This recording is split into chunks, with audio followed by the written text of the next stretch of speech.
Hey there. Tonight, we're not stepping into a history book. We're stepping into it by accident. You've time traveled to medieval England. No warning, no guidebook, just the cold, the mud, and the strange stares of people who know you don't belong. This isn't the world of knights and legends. This is the world of chamber pots, spoiled bread, and social rules that could get you flogged if you bow wrong. You'll fumble through languages, lose your bag, and pretend to know saints you've never heard of, all just to survive another day. If quiet, immersive history helps you unwind, feel free to like the video and subscribe, but only if it brings you some peace. And let me know in the comments where you're watching from. It's always oddly comforting to see how far these stories travel. So dim the lights, maybe turn on a fan, and settle in. Let's begin with you waking up in the wrong century. You wake up to silence. Not the digital kind, not the hum of appliances or the faint buzz of a city outside your window, but real, pressing, unnerving silence. The kind of silence that belongs to a place without electricity, without traffic, without time. A heavy, unyielding quiet, broken only by the distant rustle of leaves and the hollow hoot of a nightboard. Your hands are cold. The air is damp. You're lying in dirt. You sit up slowly, heart hammering, with a strange mix of confusion and dread. It's dark. Not night in the city dark, but pitch. Total absence of light. Your eyes strain. Eventually, shapes begin to form. Trees, moss, maybe a distant flicker of firelight between crooked branches. You reach for your phone. No service, no signal. Just a lock screen that suddenly feels like the last connection to your own world. You try to breathe. Then you notice the smell. Earthy, smoky, not exactly unpleasant, just unfamiliar. The air carries with smoke, wet leaves, manure, and something musky you can't quite place. It's the smell of a world that hasn't been sanitized. Congratulations. You're not in Kansas anymore. You're in the English countryside.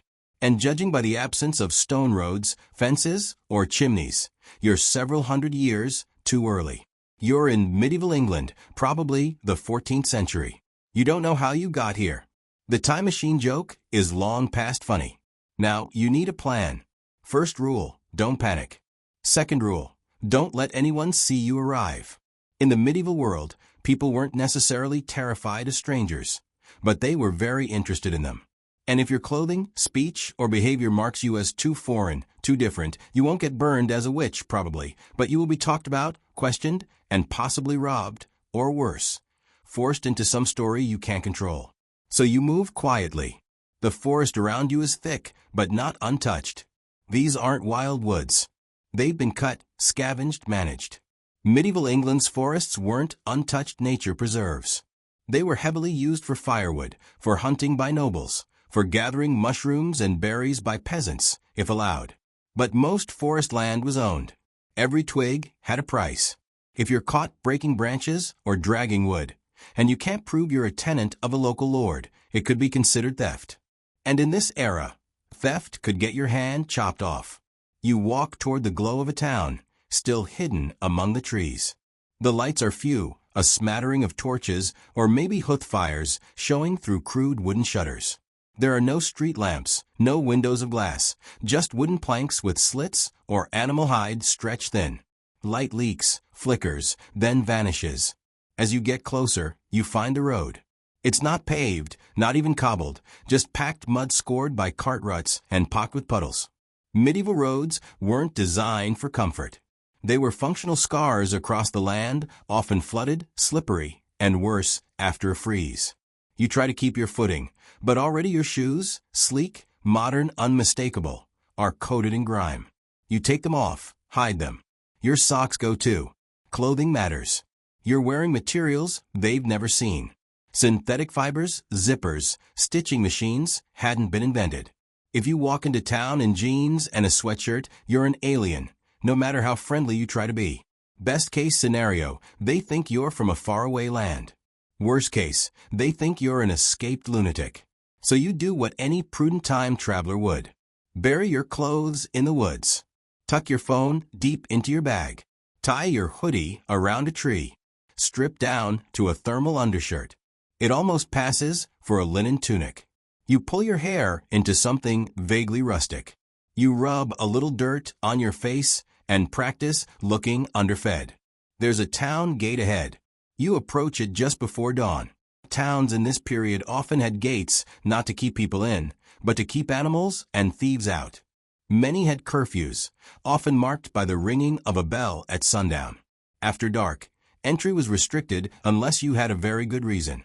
But now, as first light creeps in, soft blue and pink across the frost-touched earth, the town begins to stir. You enter with a small group of people, traders, peasants, maybe pilgrims. No one notices you. The street is narrow, muddy. Houses lean at odd angles, their timber-framed wattle and daub, meaning wooden slats packed with mud and straw. The roofs are thatched. The air smells like firewood and animal waste. Chickens dart across the path. You almost step on one. People here sleep differently. Most take a first sleep, wake in the middle of the night for a couple of hours to stoke the fire, say prayers, or talk quietly, and then return to a second sleep. The idea of a single 8-hour sleep wasn't common. That's modern and rare.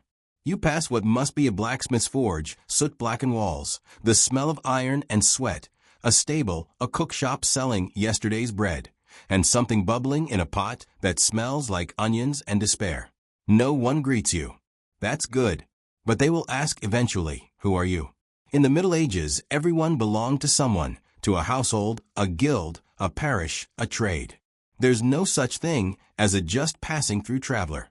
If you don't belong to a network, you're not protected.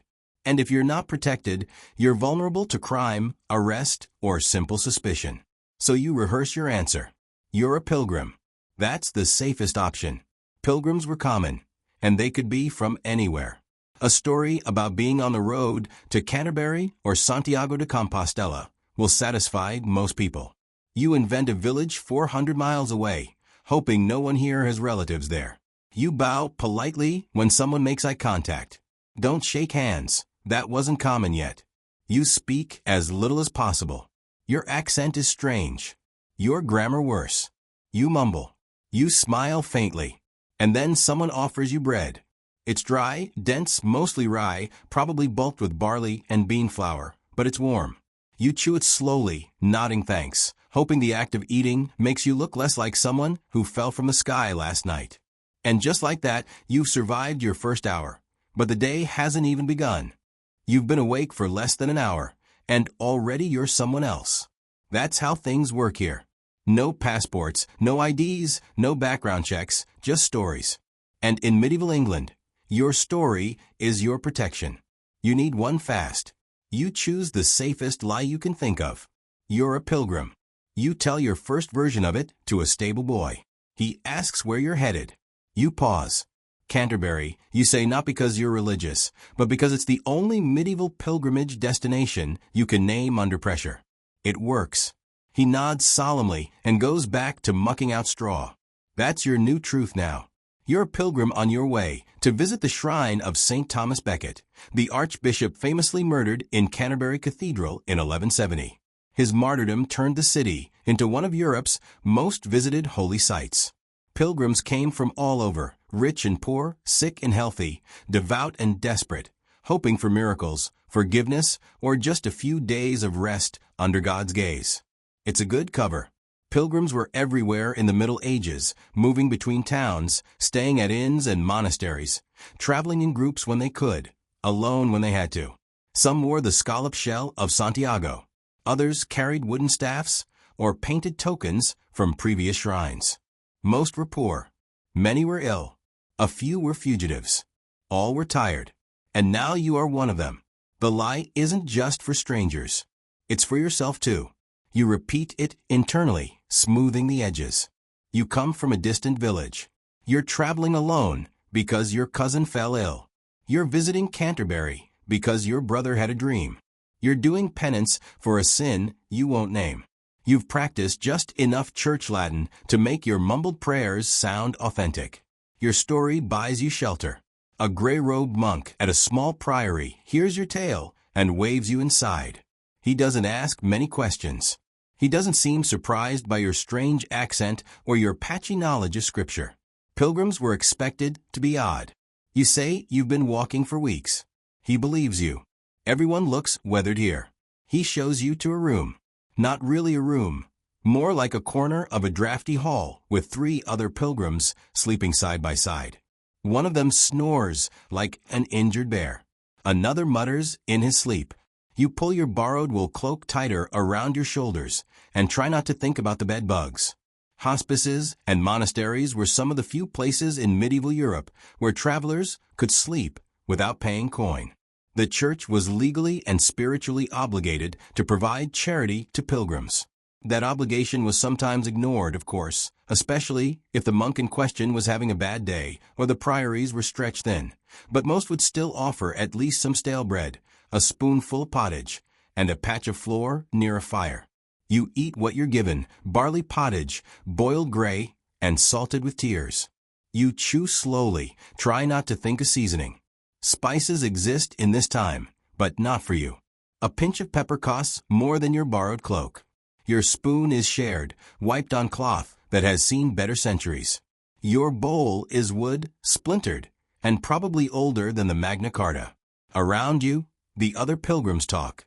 One limps from a foot wound. Another coughs, so violently you're surprised he's still upright. They tell their stories, a woman hoping for her son's healing, a man seeking redemption for adultery, a third who just wanted to see the world while his debts cooled down back home. None of them ask why you're here. They understand. In the Middle Ages, pilgrimage was part religion, part social mobility, and part escape. It was a way to disappear without actually vanishing. You try to sleep, but your thoughts churn. In your world, identity is static. Name, photo ID, biometrics. Here, it's malleable. You could be anyone, so long as you can walk in a straight line and keep your story straight. No one here has heard of Google. No one's going to fact-check your claim that your uncle once met a monk in Mont Saint-Michel. They'll just nod. People believe strangers because they have to.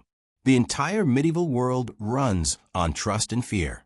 The next morning, you rise early, not by choice. There's no privacy, no doors, and the bell tolls for matins well before dawn. The monastery is cold. Your breath fogs in the dark. You don't know the prayers, but you stand with the others, murmuring nonsense syllables under your breath. No one notices. Half of them are doing the same. Afterward, you're handed a heel of bread and told to move along. Pilgrims don't linger. Outside, the town is stirring. Vendors are rolling open stalls, mostly selling vegetables, old tools, or gray-looking meat. You walk past a butcher shop and try not to stare too long at the headless pig carcass hanging from an iron hook. Flies already dance around it. Meat went bad quickly here. Salt was expensive. Freshness was a fantasy. You remember something from a history video. Most medieval towns had a market day, usually once a week. That's when rural folk from nearby villages brought their goods in to sell eggs, cheese, root vegetables. You'd have to barter or haggle. There's no such thing as fixed prices.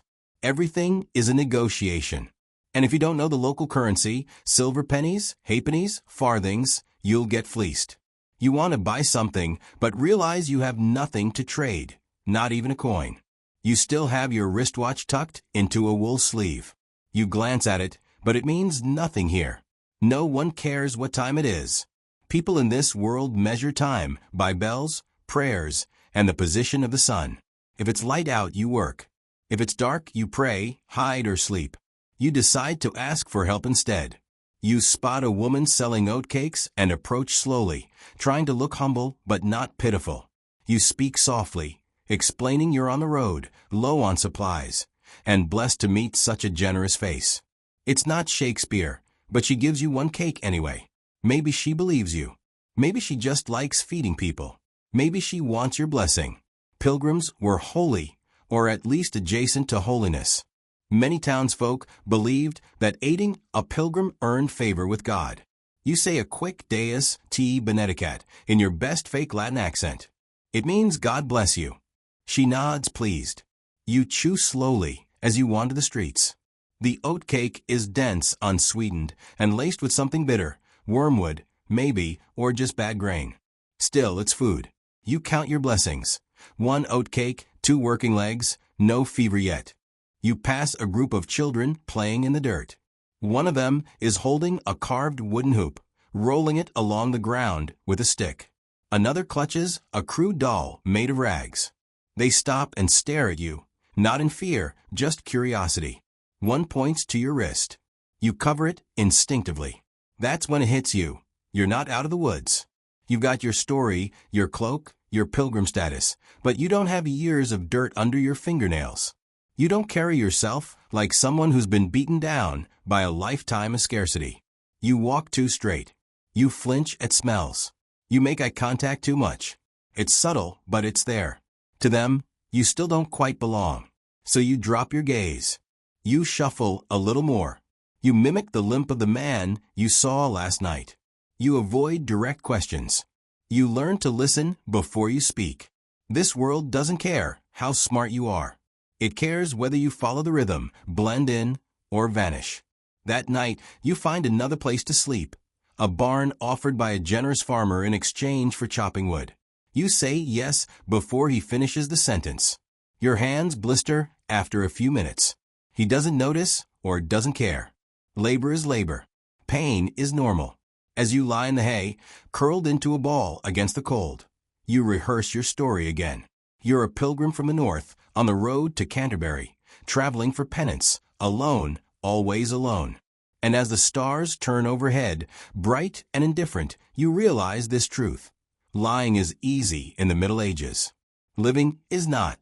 You wake to birdsong and a stiff neck. The straw you slept on has shifted, and now a twig has embedded itself somewhere beneath your shoulder blade. You roll over slowly, swatting at gnats, and blink your eyes open to a patch of gray sky and the low, heavy branches of oak. There's no roof here, just tree limbs and fog. This is your camp now. No walls, no hearth, just a hollow in the earth behind a mossy boulder, hidden off the forest path. The best place for someone like you to disappear for a while. You are lucky to be offered work. Not everyone is.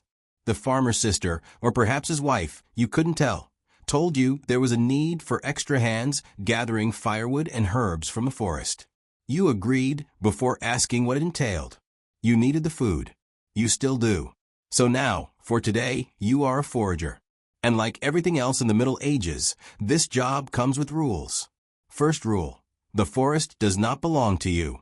That might be hard to accept, especially if you come from a world where trees are public, land is protected, and anyone with a pair of hiking boots can wander freely.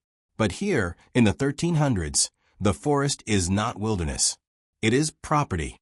Every stretch of woodland in England is either held by a noble, claimed by the crown, or attached to an estate. You do not own the acorns. You do not own the rabbits. You do not own the fallen twigs. Collecting firewood might seem harmless, but if you're caught with the wrong bundle of sticks in the wrong part of the woods, you could be beaten, fined, or even branded. This is the age of the forest laws, introduced after the Norman conquest and expanded under monarchs like Henry II. These laws protected hunting grounds for the elite. Royal forests were especially off-limits, even to peasants who lived nearby. You could be hanged for killing a deer, mutilated for setting traps, or flogged for chopping down trees. So, second rule, don't get caught. You keep to the edges, avoiding cleared paths. You carry a dull knife and a sack that once held barley. You pick up only what's already fallen: twigs, small branches, dry bramble. No cutting, no chopping, just gathering. The forest is quiet, save for the rustle of squirrels and the distant call of a wood pigeon. You see no other humans. Good. That's what you want. The best foragers are the ones no one notices. But silence doesn't mean safety. The forest is still dangerous. Wolves are gone, mostly hunted out of southern England by this century. Bears have been extinct here for hundreds of years. But there are still dangers: wild boars, hornets, and most of all, men. You hear a crunch behind you. You freeze. Just a deer, probably. Still, your heart hammers. Bandits are real here. The woods are a natural hideout for the desperate, escaped serfs, outlaws, deserters from local militias. They live rough, ambush travelers, and disappear into the trees. The king's law doesn't stretch far into these parts. If someone robs you out here, you won't get justice. You won't get anything. So you keep your head down and work faster. You don't just gather firewood. You're also collecting wild herbs. The farmer's wife, she's definitely his wife, you've decided, gave you a list, scrawled with marks you can't read. But she named them aloud. Yarrow, mugwort, chickweed, comfrey, plantain. You recognize some. You pretend to recognize the rest. These plants are not just for flavoring food, though food could certainly use the help. They're medicine, insect repellent, even magic in the eyes of some. You pick them carefully and place them in separate cloth pouches. You whisper their names under your breath, part prayer, part memory. A patch of nettles stings your hands. You wince, but say nothing. No gloves. You'll just deal with it. You take a break, crouched near a tree stump. Your lunch is a crust of rye bread, hard as stone, and a pinch of salt from the bottom of your pocket. You eat it slowly, like it matters. There's water nearby, a stream, shallow and slick with green algae. You scoop some into your hands and drink. The taste is earthy. You'll probably regret this later. Maybe soon. But the beer you were given is long gone, and you need something to wash down the bread. You spot a small bundle of mushrooms under an elm. White caps, fragile stems. You pause. Mushrooms are dangerous here. One wrong guess, and you'll die vomiting in a ditch, your skin gray and your mouth foaming. Medieval people knew this. Folk wisdom passed from mothers to daughters, warned of the poisonous kinds. Death caps, destroying angels, fool's mushrooms. But they also prized the safe ones, puffballs, morels, field mushrooms. You decide not to risk it. You leave them. You spend the afternoon weaving through thicket, your legs scraped and your knees soaked with bog water. A bramble tears your sleeve. You make a note to mend it later, if you can find a needle. Your cloak is already threadbare, and your tunic smells like every bad thing you've touched in the last day. As you walk, your mind drifts. You think about what it would be like to live this way every day. Some people do. The poorest villagers, widows, orphans, landless peasants, often supplement their diets by foraging. Some even make it their primary trade, gathering herbs and firewood to sell at the market. These forest workers are not respected. They're seen as borderline vagrants, useful when someone needs birch bark or sage, ignored otherwise. But their knowledge is immense. They know which tree bleeds the cleanest sap, which root breaks fevers, which patch of moss makes the best poultice. Their wisdom is passed quietly, never written down. You wonder how many secrets have already been lost. By late afternoon, your sack is full. Your shoulders ache. Your fingers are bleeding from thorns. You begin the walk back, retracing your steps to avoid any unfamiliar paths. Getting lost in a medieval forest is not poetic. It's deadly. No GPS, no signage. If the sun sets before you find a road, you may not make it out. You emerge from the woods just as the sky begins to dim. The farmer is waiting near the fields. He eyes your haul and grunts approval. His wife takes the herbs without a word and drops a turnip into your palm. That's your pay. You want to complain. You want to say you worked all day for a root vegetable, but you don't. Because in this world, complaining is dangerous. Gratitude is safer. You nod and say thank you. She doesn't smile, but she doesn't hit you either. You eat the turnip raw, sitting by the dying embers of the farm's cookfire. It's bitter, but it fills the space in your stomach, just barely. That night, you sleep in the barn again. The cows are snoring. A chicken perches dangerously close to your head. You lie on a pile of old straw and stare at the rafters. You think about the forest, its silence, its rules, its quiet judgment. You were only there for a day. Some people never leave. You really thought you were ready. You downloaded PDFs, watched hour-long YouTube linguistics breakdowns, even practiced aloud in your car like a lunatic. God be with you, you had muttered proudly to yourself in the mirror. Ek coming from Fairfax. You had this. You were going to blend in with the locals, fool them all. But now that you're here, really here, standing in the cobbled market square of a medieval English town, surrounded by smells you can't describe and people who all seem to be speaking while chewing gravel, you realize you have absolutely no idea what anyone is saying.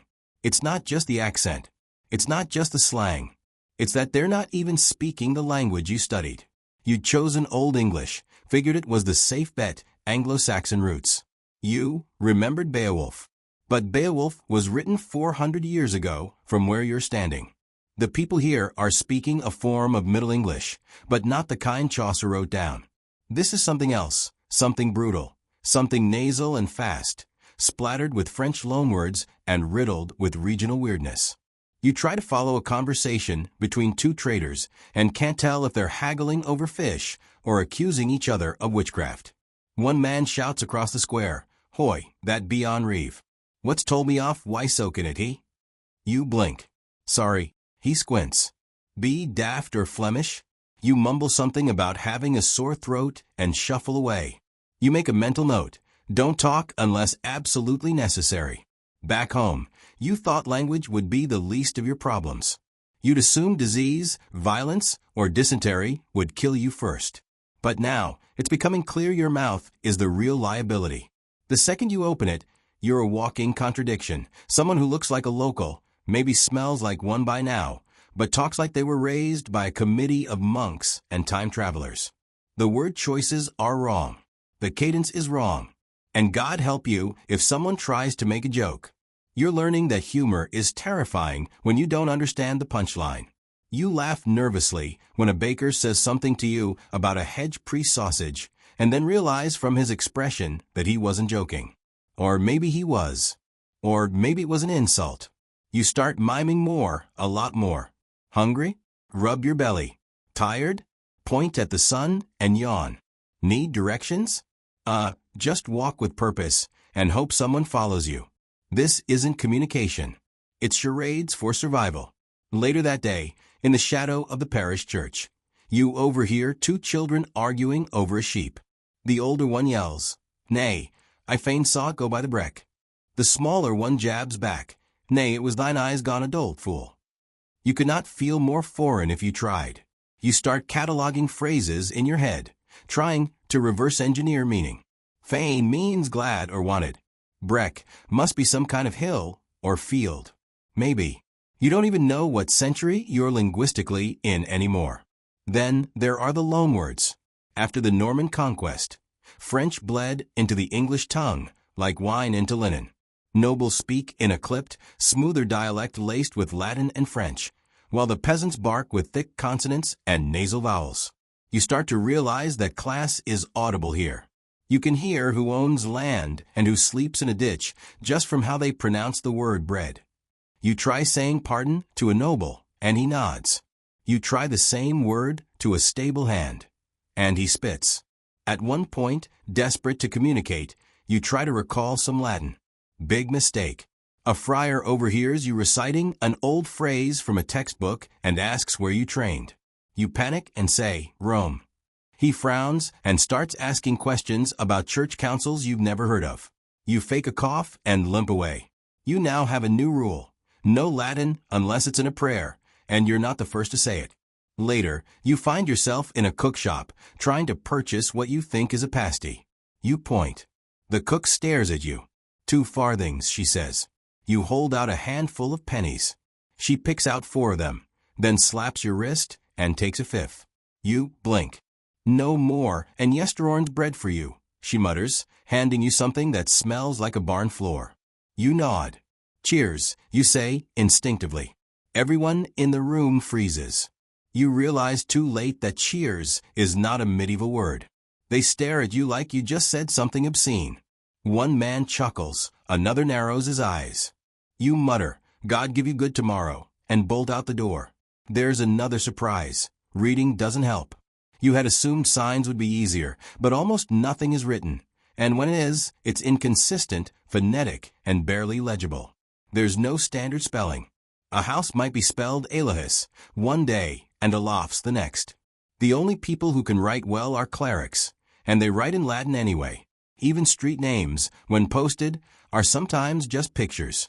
One tanner has a crude painting of a cow and a knife above his stall. Another stall, no joke, just has a turnip nailed to a board. You feel like you're illiterate, which, to be fair, would make you just like most people here. The worst part isn't the confusion. It's the danger of miscommunication. Say the wrong thing, and people assume you're mad, or foreign, or cursed. One evening, a drunk stumbles into you. You instinctively say, "Sorry, my fault." He squints. "My fault? What, you confess into witchery, are you?" You quickly change it to, "Forgive me, I was clumsy." That seems to work, barely. You realize, in this world, words can get you hurt. There's no Yelp, no customer service, no ironic oops to shrug off a mistake. The people here live close to violence, suspicion, and insult. And you are always one bad sentence away from being called a heretic, a spy, or just not right in the head. Over time, you adapt. You learn to use simple, short phrases. You copy what others say, even if you don't fully understand. You start saying "I" instead of "yes," "nay" instead of "no." You use gestures whenever possible. You never ask questions unless someone else asks one first. You listen more than you speak. And it helps a little. By the end of your 4th day, you can order food without being scammed. You know how to respond to greetings. You've even made a boy laugh by using the word "s" at the right time. You're still a foreigner, but maybe a harmless one. You lie in the monastery loft that night, staring at the rafters, the straw mattress prickling your back, and realize you've survived not because of knowledge, but because of mimicry, because you learned to copy faster than you could explain. The truth is, language here isn't a tool. It's a test. And every conversation is a pop quiz in a dialect you don't speak, with a punishment for failure. You think of your phone, the Translate app, the internet. You think of how many times you've Googled a word, a phrase, an idiom. That luxury is gone. All you have now is your ears and your memory. And if you say the wrong thing tomorrow, the truly wrong thing, you might not get to say anything ever again. It starts with a cramp, not a dramatic one, just a small, nagging pinch in your gut, like you skipped lunch or ate something that didn't sit right. You think nothing of it. You've had worse after airport sushi. But soon, you're curled up behind a pigsty, clutching your stomach and praying to a god whose prayers apparently smell like manure. This is not a metaphorical bad day. This is medieval gastrointestinal reality kicking in. You tried to be careful. You really did. You boiled the water. You stuck to what looked like bread. You avoided anything with color. But the problem isn't the food. It's everything. Your body, raised on pasteurized milk, municipal tap water, and sterile grocery aisles, has no idea how to cope with medieval Europe's microbial jungle. You are, as they would say, soft. Your first suspect is the pottage. Pottage is what they serve when they don't want to serve food. In a murky, oatmeal-like sludge of grains, and whatever else didn't rot in the last few days, cabbage, maybe a turnip, possibly a frog, depending on the cook's attitude toward protein and plausibility. The same pot is used day after day, refilled endlessly with more of the same. A medieval version of a never-ending stew, flavored with time, despair, and whatever fell in when no one was looking. You knew all that. You ate it anyway. And now your stomach feels like it's hosting a reenactment of the Norman invasion. By nightfall, you're alternating between cold sweat and chills, wrapped in your itchy wool cloak like a sad medieval burrito. Your face is pale. Your lips are dry. You try to sip beer, weak, watery ale, the safest thing to drink here. But even that turns against you. This isn't just food poisoning. This is your immune system panicking like a chihuahua in a thunderstorm. Now, some background. Germ theory does not exist yet. No one knows what bacteria are. They don't even know what causes disease. Not really. Illness is believed to come from bad air, miasmas, or imbalances in your humors, blood, phlegm, yellow bile, and black bile. Depending on which one's out of whack, your treatment might be leeches, vomiting, purging, or prayer. Most people never learn what made them sick. They just get sick, and either they recover or they disappear. So when you wake up the next morning, still alive, groggy but breathing, you've already done better than a decent percentage of your contemporaries. A nun finds you that morning, collapsed near the back wall of a Dominican friary, looking like a broken scarecrow. You try to stand, but the world tilts sideways, and your legs fold like bread dough. She doesn't flinch, just lifts your chin, squints at your eyes, and tucks something bitter and leathery into your mouth. It's disgusting, like someone soaked tree bark in vinegar and sadness. You try to spit it out, but she shushes you with the force of someone who has done this 1,000 times. You chew, you swallow, you don't vomit. A victory. She doesn't ask who you are. She doesn't report you. She just presses a coarse cloth to your forehead and mutters a prayer you can barely follow. It's Latin, and you catch only a few familiar phrases, something about mercy, something about healing, something about how humans are like dust. You nod weakly. That last part sounds about right. This, you'll learn, is one of the rare benefits of the medieval world. While medicine is horrific, charity is baked into the culture, especially through the church. Religious orders run rudimentary infirmaries. Monasteries often have a hospitaller, a monk or nun responsible for tending the sick, even outsiders. Hospitality is sacred. If you're lucky, and you were, they will treat you, even if you can't pay. And here's another historical wrinkle. You're not alone. Half the town is sick with something: coughs, skin infections, fevers. It's a walking petri dish. Sanitation is theoretical. Hygiene is seasonal. Medicine is improvised. And yet, somehow, people survive. Over the next 2 days, you barely move. The friary lets you lie on a straw mat near the wall, not quite in the infirmary, but close enough to be monitored. A girl brings you thin broth in a chipped wooden bowl. You manage a few sips. You are so exhausted, it feels structural, like even your bones are tired. Every joint aches. Your spine feels like it's been rolled down a hill. Your breath smells like you've been chewing onions in a tomb, and you're pretty sure no one changed your shirt while you were unconscious. You'll thank her later. When you finally manage to sit upright without tipping over, you hear it, the bell tower striking, marking time. Time is marked here not by watches or apps, but by bells, 7 canonical hours, each a holy checkpoint. You learn them by accident. You become a creature of bells, of hunger, of gut sounds, and the occasional vision of St. Peter riding a flaming goat. Okay, that part might have been the fever. By the 3rd day, you've graduated to walking slowly. You help sweep the courtyard to show your gratitude. Your legs wobble like they've forgotten what being vertical means, but you don't collapse.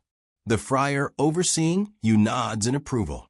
He offers you another lump of that foul root stuff, maybe wormwood, maybe licorice, maybe just dirt, and you chew it dutifully. He claps you on the shoulder. You take it as a blessing or a warning. You've been sick, really sick, but you didn't die. And that makes you a statistical outlier. Historically speaking, many people didn't get better. Illness in the Middle Ages could mean anything from a passing bug to your last few days on Earth. Infant mortality rates were horrific. The average life expectancy hovered around 35, but that's skewed heavily by child deaths. If you made it past 10, you had a decent shot at surviving to 50. But illness was never a surprise. It was a companion, part of life. You expected it, endured it, and when it came for your neighbor, your child, or your spouse, you grieved briefly and carried on, because there was always more to do, always another fire to stoke, another field to plow, another mouth to feed. You learned something else in your recovery. People don't talk about sickness the way you're used to. No long venting sessions, no long-winded symptom breakdowns. No, how are you holding up texts? They shrug. It's the season, they say. Or, it's God's will. Or just, it happens. And, in a way, it makes sense. When illness is everywhere and medicine barely functions, talking about it doesn't help. So they don't. It's humbling and a little terrifying. Because if you fall sick again, and you probably will, you might not be lucky next time. You might not find the nun. You might not be near a friary. You might just collapse in a gutter and not wake up. The next day, you feel strong enough to leave.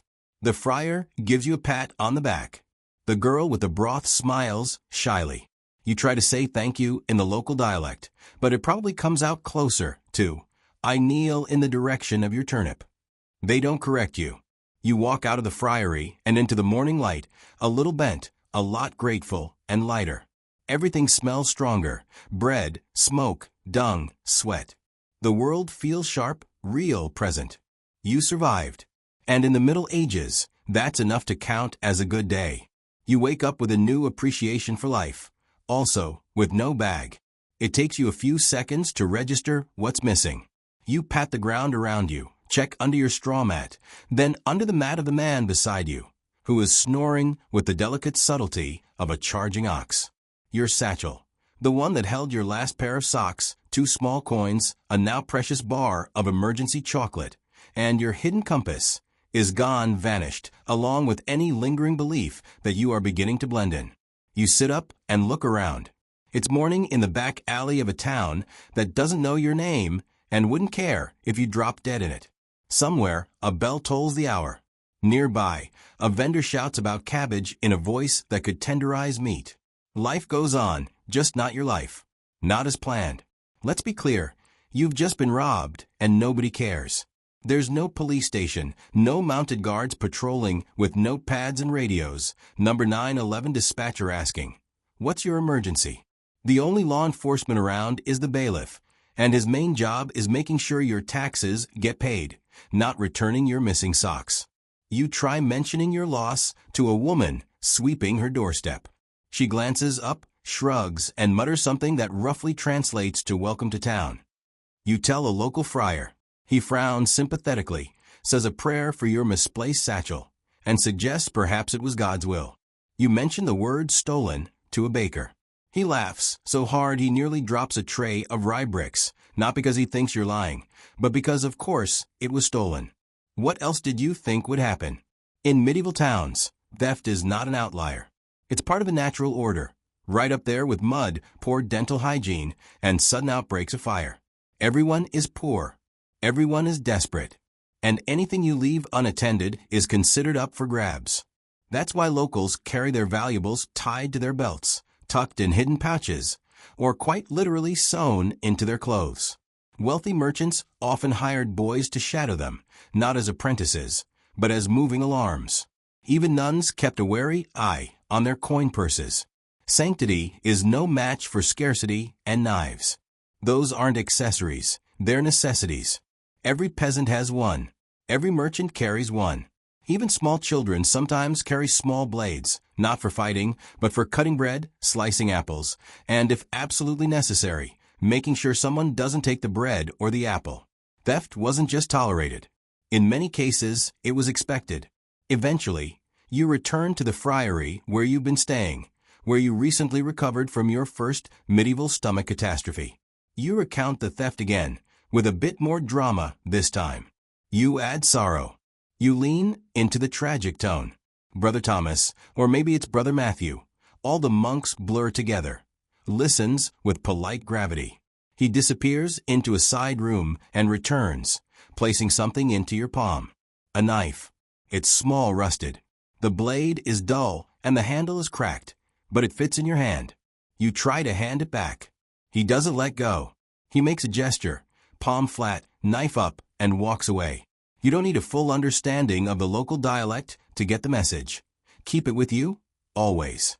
Historically speaking, this is not unusual.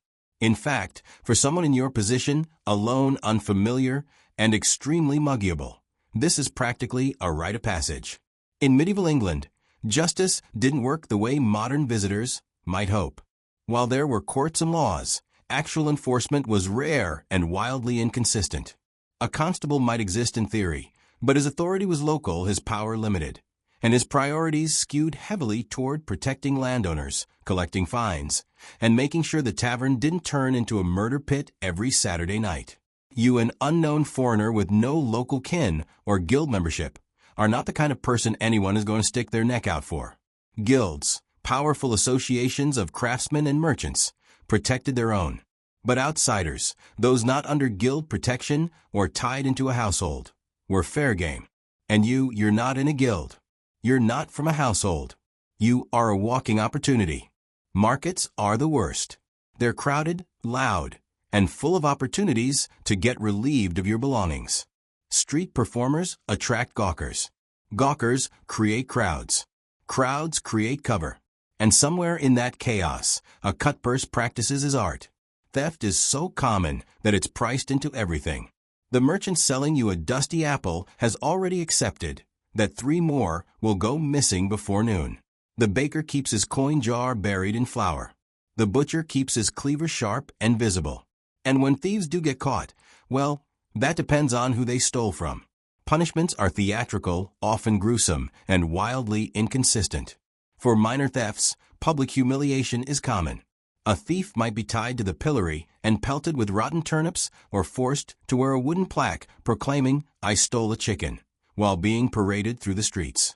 Repeat offenders, or those unlucky enough to steal from the wrong person, might lose a hand, an ear, or both. In some places, thieves are branded with hot irons to mark them for life. In others, they're hanged. No trial, no appeal, just a rope and an audience. You quickly realize that while the law is slow to act, it's spectacularly vicious when it does. But here's the important part. Most thieves are never caught because no one is watching and no one really wants to. Your instincts sharpen. You start tying your coin pouch inside your tunic. You walk with your hand over it in crowds. You sleep with it tucked under your ribs. You learn to recognize the signs, someone following too closely, hands hidden under a cloak, questions asked too casually. You also learn the art of preemptive destitution, walking like you have nothing, dressing even shabbier than you are, pretending to limp so thieves assume you're not worth the effort. Your new life strategy: be uninteresting. You meet a man near the baker's stall. He's missing 3 teeth and has a knife scar that runs from jaw to collarbone. He offers you half a cabbage and a story. In exchange, he asks for nothing. You eat the cabbage. You hear the story. You leave with all your belongings. Progress. Not all theft is for survival. Sometimes it's professional. Medieval cities had entire underground economies. Gangs of cutpurses, highwaymen working just outside town, fences operating under the guise of scrap traders. Even churchyards weren't sacred. Pickpockets operated during services because they knew half the congregation was too deep in prayer to notice their purse vanishing. Taverns were prime hunting grounds. Travelers drank more, talked louder, and kept looser hands on their goods. Some innkeepers even encouraged the practice, skimming the unlucky and taking a cut from the thieves in return. You've met at least 3 pickpockets. 2 robbed you. 1 taught you how to walk like someone not worth robbing. That one you almost trust. Almost. By week's end, you've hardened. You don't speak unless you must. You carry your knife, dull though it is, like it matters. You nod instead of smile. You walk wide around beggars, wearing boots nicer than yours. A local calls you wise. You take it as a compliment. You trade a half onion for a crust of bread and what might be sausage. You eat it anyway. And that night, curled behind the friary wall, you sleep with one hand on your pouch and the other on your blade. For the first time since you arrived in this unpredictable, mud-soaked century, you wake up with all your things. You learn your next lesson before you've even finished your breakfast. It happens in a tavern, or what passes for one. The food is warm, the bread nearly fresh, and the stew only mildly offensive. You've started to feel something like confidence. A local woman even smiled at you as she refilled your bowl. For a second, it feels like maybe you're getting the hang of this century. Then you make the mistake of sitting at the wrong table. You pick it because it's near the fire. Your feet are numb, and your clothes still smell like last night's rain. There are 3 other men at the table, all eating, none talking. You assume, in your modern way, that a table is just a table. It is not. The one closest to you stops chewing. The man across from him slowly lowers his spoon. The third, older and broad-shouldered with hands like tree roots, simply stares. He doesn't yell. He just stares. You feel it like heat or frost. You stand up. Nobody tells you why you can't sit there. Nobody needs to. You already know. You're not the same, not in dress, not in posture, not in class. In medieval England, social hierarchy isn't just about power. It's about place, and you're out of yours. You take your stew to a bench by the door. It's colder but safer. You begin to notice it everywhere. The way some people don't step aside when you pass, the way others bow, but only slightly, the tilt of a head, the cut of a tunic, the color of a belt. These aren't fashion choices. They're signals. Class isn't a guess here. It's a script. Everyone plays their part. Lords command. Knights strut. Guildsmen puff their chests. Peasants look down. Servants vanish into the background. Even children know who they're supposed to bow to. It's instinct, cultural muscle memory. And you're a blank page, which is dangerous. You bow too deeply to a merchant's wife. She laughs. Her guards don't. You raise your voice at a servant who shorted you on bread. He spits in your stew, and no one does a thing. You try to explain yourself once out loud to a baker. I didn't know. He looks at you like you're an idiot. Then you shouldn't be here. Fair. Historically speaking, this wasn't rudeness. It was survival. Medieval society was rigid by necessity. There were no resumes, no ID cards, no LinkedIn pages. Your clothes, your speech, your posture, that was your identity. Those were the clues that told others how to treat you.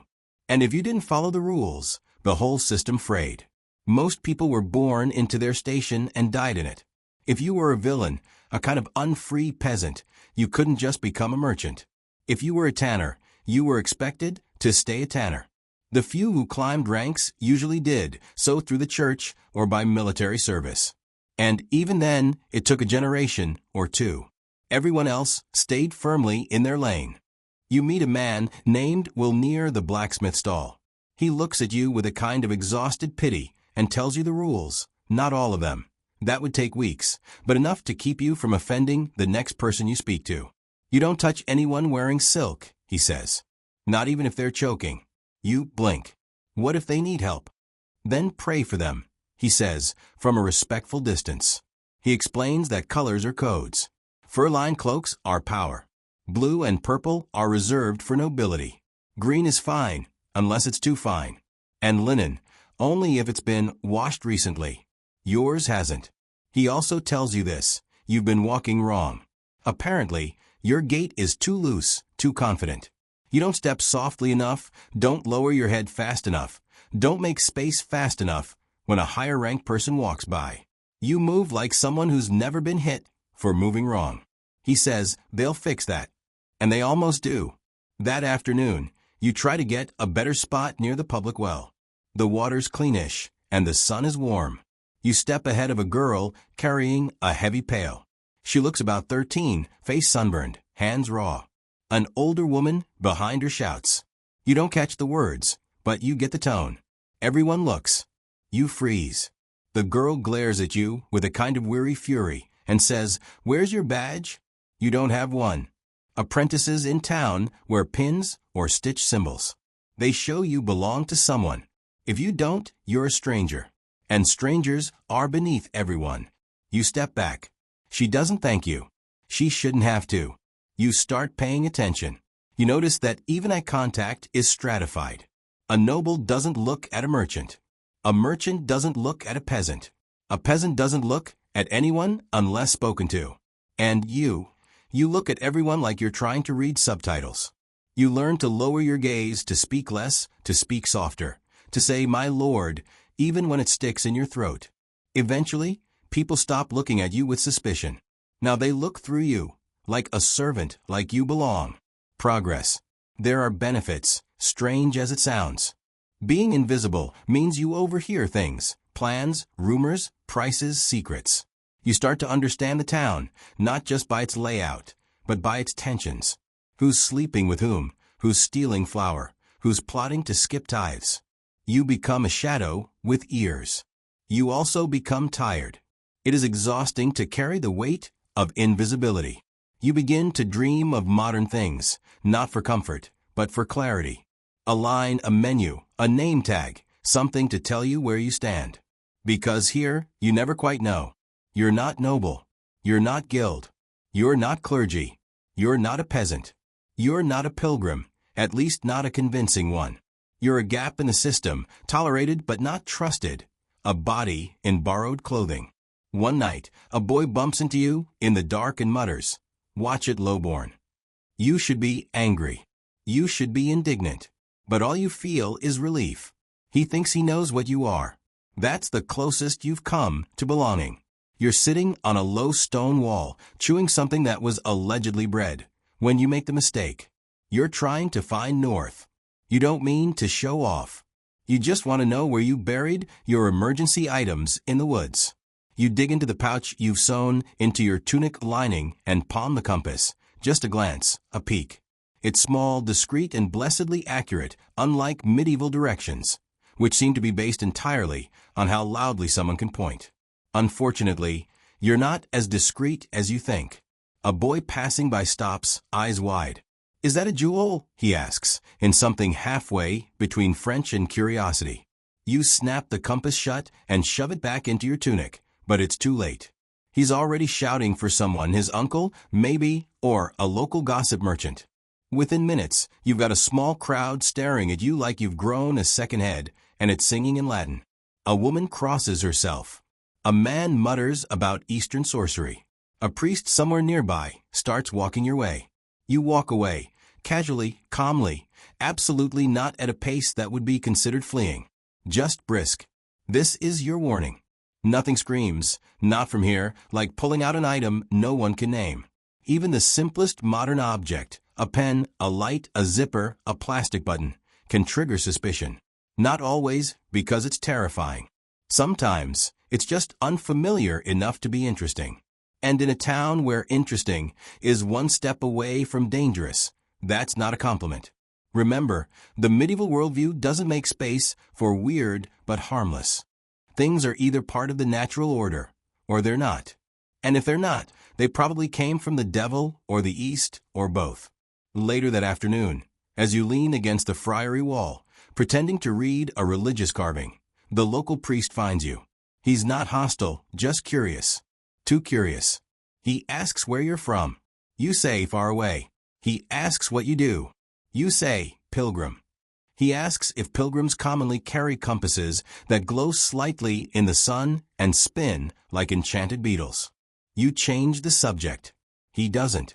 Historically, priests were often the most educated people in town. They could read. They had access to old texts. And, worst of all, they had time. They were also charged with maintaining moral and spiritual order, which, in practice, meant deciding who was a threat. And while witch trials weren't yet in full swing in the 1300s, heretics, sorcerers, and suspicious foreigners were definitely on the radar. The church didn't need proof, just a sense of unease, a few whispers, a failure to attend Mass regularly, or a compass you couldn't explain. That night, you make your way back to the forest, not the edge like before, but deep past the berry bushes and the stinging nettles, past the tree where you tripped last week, and cursed so loudly the squirrels haven't returned. You find the spot. You dig with a flat stone. Your hands are freezing. Eventually, you uncover your stash, a small tin of waterproof matches, your backup compass, a protein bar, and a laminated card that reads emergency contact. You stare at it. There is no emergency contact here. Just you. You bury the compass again, deeper this time, wrap it in linen. You hesitate, then bury the protein bar too. You don't need it drawing attention. You keep the matches. If someone asks, you'll say the friar taught you flint tricks. You lie well now. In medieval towns, being from somewhere else buys you about 10 minutes of grace. After that, people want details, names, maps, saints. You can't just say, "I'm from a distant land," and expect a polite nod. Everyone in medieval Europe is from somewhere, and everyone knows someone who's been there. Slip up once, and people assume you're lying. Slip up twice, and they assume you're dangerous. You've slipped up twice this week alone, so you change tactics. You get quieter. You speak less. You start bowing more. You mutter a lot. If someone asks a question you don't know how to answer, you look pained and say it's a matter of penance. People nod solemnly. Mystery is safer than mistakes. Let's be clear about something. Medieval people are not stupid. They know their world. They know how knives should look, how fabric should stretch, how thread should unravel. They've never seen a seam like the one on your undershirt. You tell them it's a monk's design. They narrow their eyes. Monks don't sew like that. A baker eyes the smooth finish of your boots, modern leather soles, dyed to look crude. Strange tanning, he says. You mumble something about foreign oxen. A merchant fingers the synthetic cord tied around your belt. He tests its strength. What plant makes this? You say it's a rare northern weed. His eyebrows rise. You're running out of lies. Eventually, someone calls you a mystic, not in a complimentary way. It happens after you help a child who scraped his knee. You cleaned it with wine, wrapped it with clean cloth, said nothing magical. But the child got better quickly. Too quickly. A neighbor saw. A neighbor told. Now people think you know things. It's not always dangerous to be called a mystic. Some mystics are tolerated, especially if they're old, quiet, and very religious. But you're none of those things. You're young. You're foreign. And you don't always know which saint to mention when someone sneezes. Here's the real risk. You're interesting. In medieval life, that's rarely good. Interesting people get noticed. Noticed people get questioned. Questioned people get tested. And you don't want to be tested. You start burying more things, not just your gear, but your personality, your stories, your gestures. You practice local slang. You learn which saints are popular. You start dressing more plainly. You pick up a phrase, I go where the Lord leads. It's vague, devout, and confusing enough to stop most questions. You say it a lot. One day in the market, you spot someone else who doesn't belong. She's wearing sandals in winter. Her cloak is too new. She asks the price of a pie in perfect Latin, like a school book come to life. The vendor squints. You step away. She'll learn or she won't. Either way, she's not your problem. By now, your instinct is honed. If something looks shiny, you cover it. If someone stares too long, you walk away. If a priest smiles too warmly, you prepare an escape route. You know which alleys to duck into, which dogs to avoid, which bread stalls don't overcharge pilgrims who ask too many questions. You sleep with your knife. You pray like you mean it. You've told 5 different people you're heading to Santiago. You've never seen a map of Santiago, but you have the conviction of someone who knows not to lose face. And really, that's what survival is now. Not losing face, not looking like a magician, not sounding like a liar, not smelling like modern soap. By the end of the week, you've earned a reputation, quiet, odd, from the East, maybe touched by the saints or something else. But no one tries to burn you. No one drags you before the magistrate. No one digs up your stash. Not yet. And in the Middle Ages, not yet is a kind of victory. You're getting better at disappearing. Not literally, of course. You still walk through the muddy alleys like some underfed ghost in borrowed clothes. But now you've learned to shrink yourself, to round off your modern edges, to stop standing out. Your accent hasn't changed, but your confidence has. You don't speak unless spoken to. You keep your gestures small, your reactions delayed. You don't ask questions. You don't smile too widely. You try, with increasing skill, to become forgettable, and it's working. A merchant actually looked past you today. That, you realize, is a kind of medieval milestone. Let's be clear, blending in doesn't mean you belong. It just means people stop looking too hard. And in the 14th century, invisibility is the only true safety a stranger can buy. It starts with your body.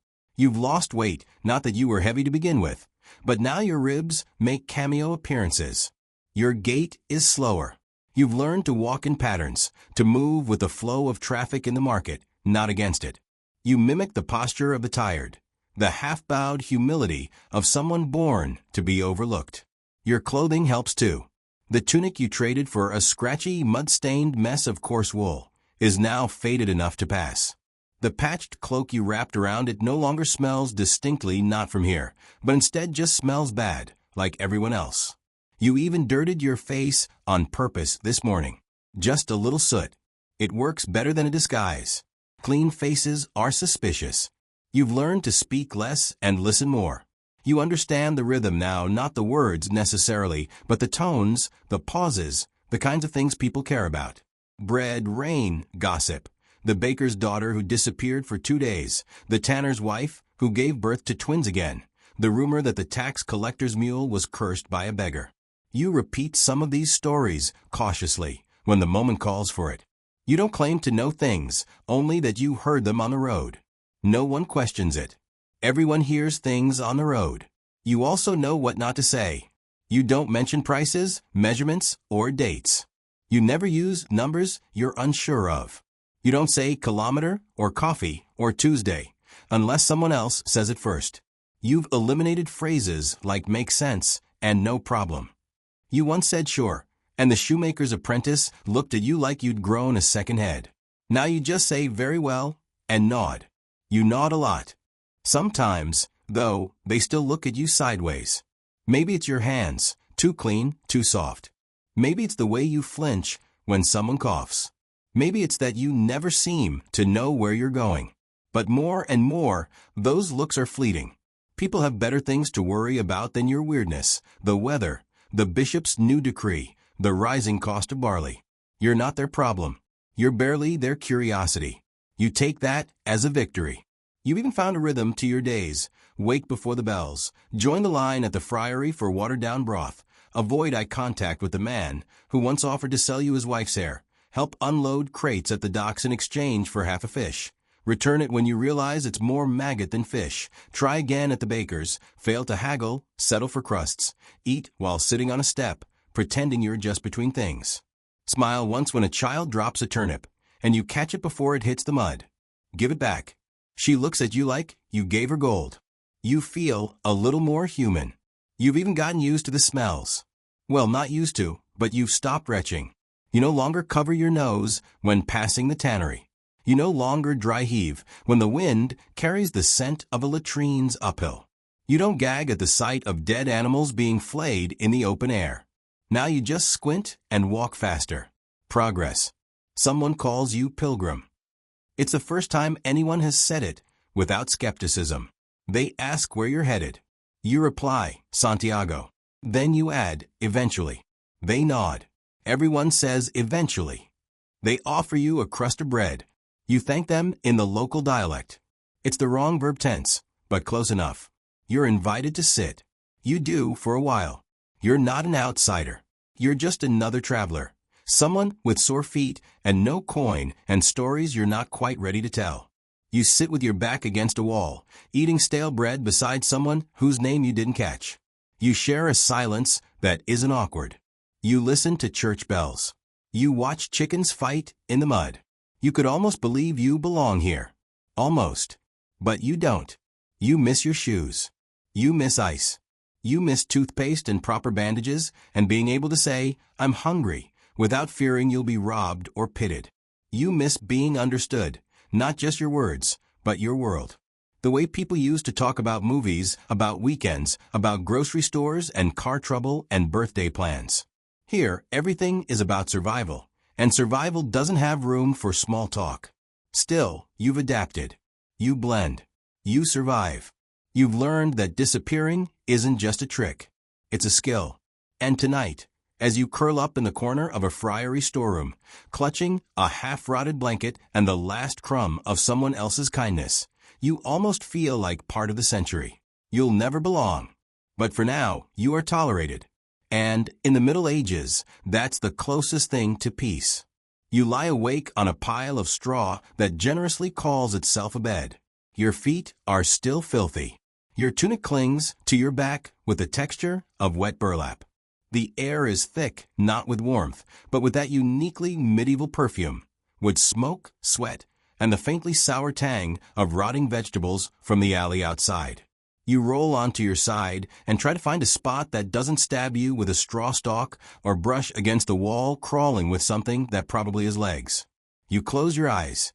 You try to imagine home, not a person, not a place, a faucet. A silver, modern, blessed faucet that pours out cold, clean water whenever you ask. You think about brushing your teeth. You think about flushing toilets. You think about deodorant, shampoo, antibacterial soap. You think about socks. And then the rooster crows. You groan, a sound you now share in common with every groaning joint in your body. And sit up. It's morning again. Somehow, you're still here. Let's take stock. You've survived. Maybe not thrived, maybe not passed as a local, but you've made it through days of filth, fear, fever, and failure. You've scavenged food, faked Latin, invented a backstory, buried your technology, avoided execution so far, and discovered that you can, in fact, sleep through bells, fleas, and curfew patrols, but not all three at once. At this point, the question isn't just how do you survive, It's how do you stop yourself from going insane. Medieval life isn't just hard, it's relentless. It doesn't care if your muscles hurt or if your dignity took a punch that morning. There's no reset button, no weekend, no therapist to unload on. There's only survival, and then more of it. You've learned the rhythms now, the sound of morning prayer bells from the church tower, the way bread smells when it's 3 days from edible, the way to nod just enough to be polite but not enough to look servile, the way people speak when they're not sure you belong but don't care enough to ask. The town has accepted you in the only way medieval towns accept anyone, by ignoring you unless you mess up. And you've come close a few times, too close. That moment when the priest asked where your relic was.